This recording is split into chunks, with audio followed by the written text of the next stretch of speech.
بسم اللہ الرحمن الرحیم۔ السلام علیکم ورحمۃ اللہ وبرکاتہ۔ تمام اہل اسلام کو عید الاضحیٰ کی خوشیاں مبارک ہو۔ اللہ تعالیٰ انہیں عید الاضحیٰ کی برکتیں عطا فرمائیں۔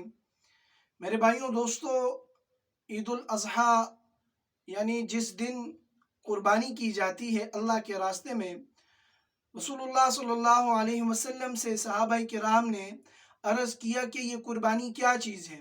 تو رسول اللہ صلی اللہ علیہ وسلم نے فرمایا، سنتی و سنتی ابی ابراہیم، یہ میری سنت ہے اور میرے باپ ابراہیم علیہ السلام کی سنت ہے۔ تو میرے بھائیوں دوستو، اس قربانی میں جن جن لوگوں نے حصہ ڈالا ہے اور انہوں نے اپنی طرف سے قربانی کی ہے، وہ بہت ہی بابرکت لوگ ہیں اور بہت ہی عظیم الشان کام انہوں نے کیا ہے۔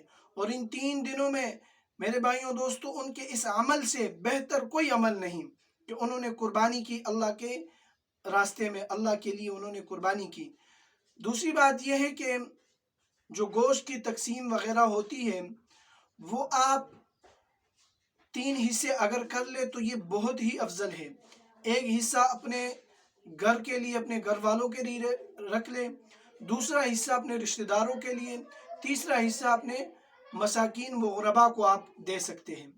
اس میں یہ ہے کہ آپ اپنے لیے بھی سارا رکھ سکتے ہیں۔ اگر آپ آپ کی استطاعت نہیں ہے اور آپ نے قربانی کر لی ہے اور بچے آپ کے وہ چاہتے ہیں کہ ہمیں قربانی کا گوشت کھانے کو وافر مقدار میں مل جائے تو آپ رکھ سکتے ہیں، لیکن اخلاق کے خلاف ہے کہ آپ سارا اپنے پاس رکھیں۔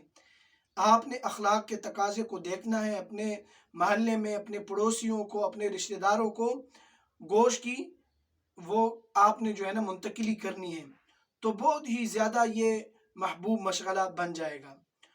دوبارہ میں کہنا چاہوں گا کہ آپ نے ان خوشیوں میں اپنے مساکین اور ہمسایہ کو ساتھ لازمی شریک کرنا ہے، اور اس میں ایک کوشش یہ کرنی ہے کہ اگر آپ کہتے ہو کہ ہماری دل کو دلی سکون مل جائے، اگر دلی سکون چاہتے ہو اور آپ چاہتے ہو کہ قربانی جو ہم نے کی ہے ہمیں دل کی جو سکون ہوتی ہے وہ ہمیں مل جائے، تو آپ نے تلاش کرنا ہے مساکین اور غربا اور سفید پوش لوگوں کو آپ نے تلاش کرنا ہے۔ ایک تو ہوتے ہیں جو بھیک مانگنے کے، وہ اس میں ہوتے ہیں کہ بھائی آئے آپ کے گھر میں بھی، دوسرے کے گھر میں، تیسرے ان کو بھی دو، لیکن تلاش کرے آپ اپنے محلے میں، اپنے رشتہ داروں میں ایسے لوگ جو سفید پوش ہو اور وہ انہوں نے قربانی نہ کی ہو، تو آپ نے ان کو قربانی کا گوشت اگر آپ ان کو دیں گے تو انشاءاللہ العزیز بہت ہی آپ کو نفع ہوگا۔